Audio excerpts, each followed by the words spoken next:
Good morning, ladies and gentlemen, and welcome to Dr. Sayers Teaches Something. Today, we're going to do something that I always hated to do in English class, and you probably did too, which is to look for the deeper meaning of a story.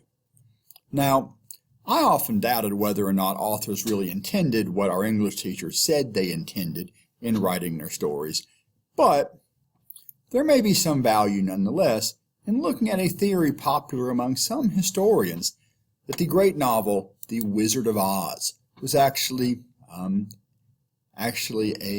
allegory for the politics of the late 1800s, particularly the issues raised by the Populists,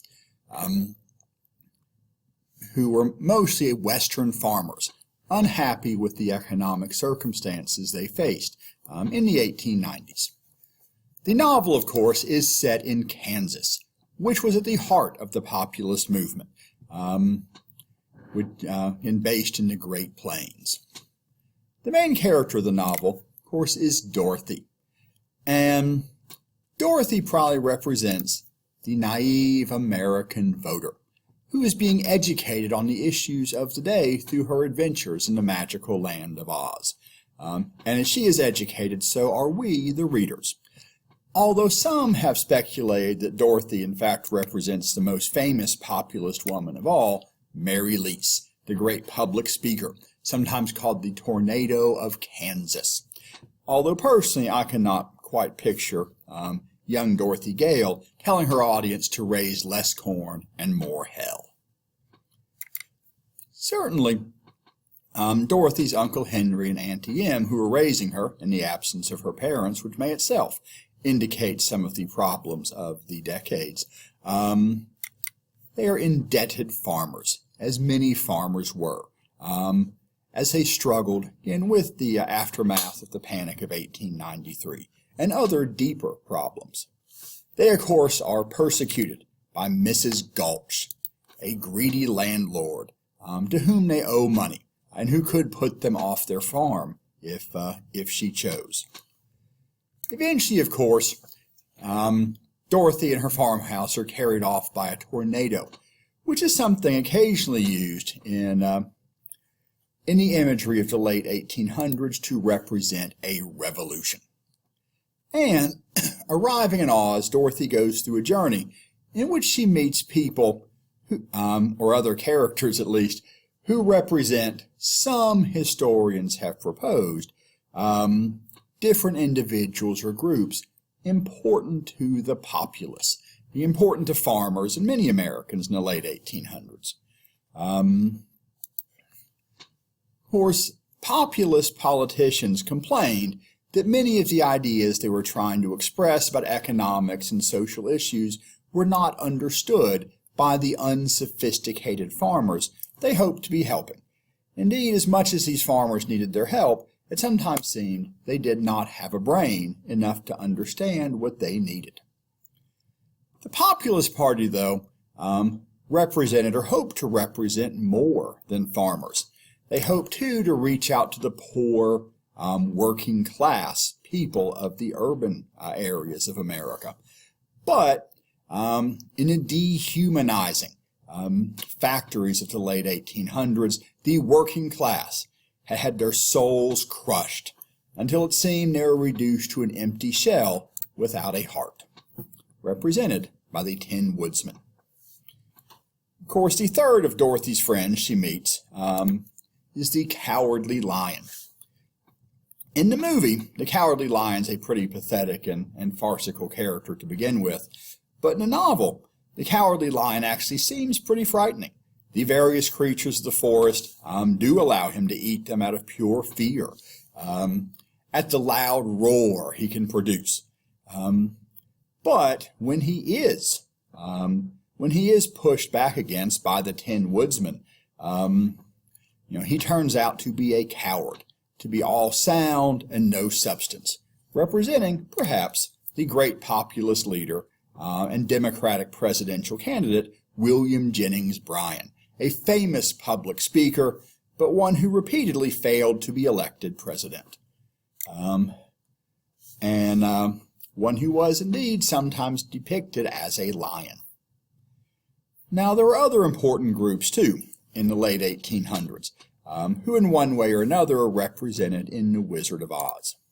Of course, the middle class was growing in America, as growing corporations needed people to manage their expanding industries and their massive offices. But while the middle class may have been growing in wealth, they were not necessarily growing in influence, or so the Populists claim, because for all their prosperity, they were very small-minded people, more interested in form than in function.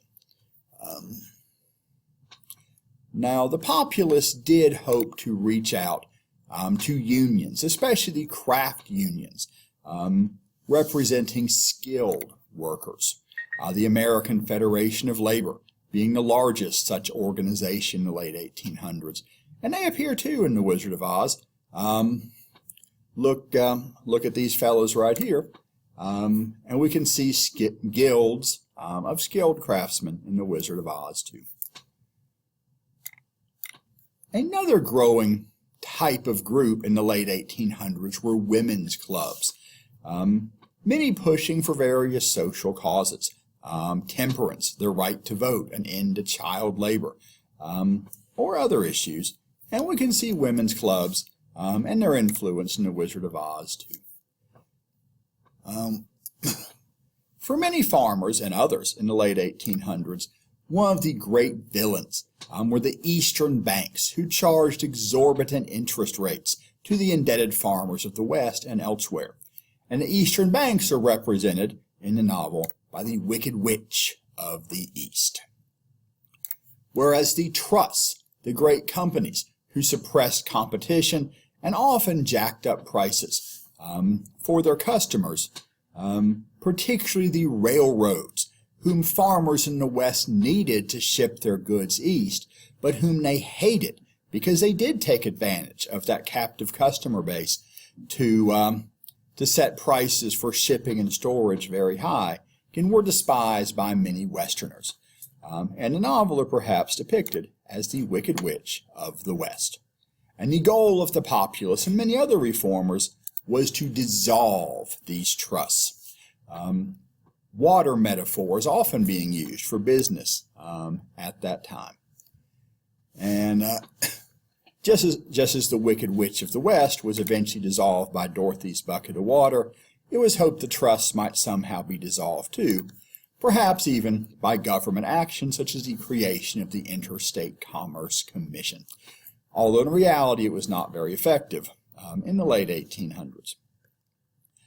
Now, the Wicked Witch of the West is served by the Flying Monkeys, who are a savage, dangerous, unpredictable race, threatening anyone traveling in the West.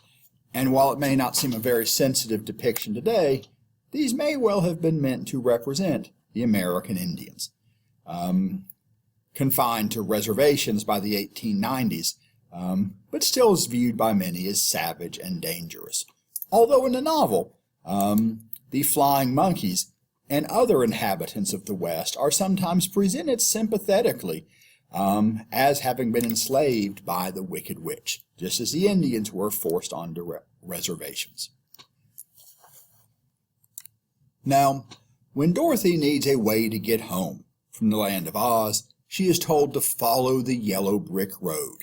That will bring her to the solution that she needs. The yellow brick road, of course, representing the gold standard. U.S. dollars having been based entirely on gold since the early 1870s, it being believed that that would create a more stable currency. And in some ways it did, but as the economy grew in the late 1800s and the money supply could not keep up because of the limited quantities of gold available, it led to deflation. Another thing making the indebted farmers suffer even more. The Yellow Brick Road at least leads to the Emerald City, which in the movie is a pretty fabulous and cheerful place. In the novel, it's a bit more complicated, as it's not really emerald at all or even green. Rather, it appears to be green, because everyone's required to wear green-tinted glasses. And so the Emerald City, as fabulous as it looks, is maybe not so great. and represents, some have argued, the corrupt eastern cities, who many Westerners disapproved of. Of course, the Emerald City is led by the Wizard of Oz, representing the President of the United States, William McKinley. But of course, the Wizard of Oz, as we see him here, is not really the one running the show. And so arguably, neither was William McKinley. Really, things were controlled by the man behind the curtain, which for William McKinley was his friend and Ohio businessman, political boss, Mark Hanna, who many people felt pulled the strings behind McKinley in particular and the Republican Party in general in the late 1890s. Of course, eventually the curtain is pulled back, and these shadows are revealed by Toto. And little dog Toto represents, perhaps, in yapping at the powers behind the scenes, the Muckrakers, the investigative journalists of the late early 1900s who did seek to expose the corruption in politics and business at the time. And so really, it is not the yellow brick road that leads Dorothy to salvation. The gold standard did not give her what she needed. She had what she needed all along, which in the movie is the ruby slippers, but in the book was actually silver shoes. They changed the silver shoes to ruby slippers for the movie to be more visually impressive and show off their technicolor. But in the book it was silver, and for the populace, the solution too was free silver, to freely mint all the silver that could be brought to the U.S. Government, putting far more dollars into circulation. And it was hoped, saving the economy from the deflation and depression of the mid-1890s. And whether or not the author L. Frank Baum really intended this remains debated to this day. This theory has been put forward by historians since the mid-20th century. Certainly L. Frank Baum was interested in populist politics.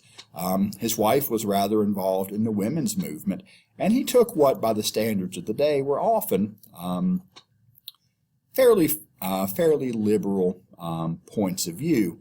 He always insisted, though, that he intended his novels purely for entertainment. Still, he may have had some of these issues in the back of his mind. He may have meant some commentary, even if he had not intended everything that some historians have claimed to find in his works. And certainly whether or not he meant these things, I think they do make a very interesting way to at least remember some of the major issues of the 1890s.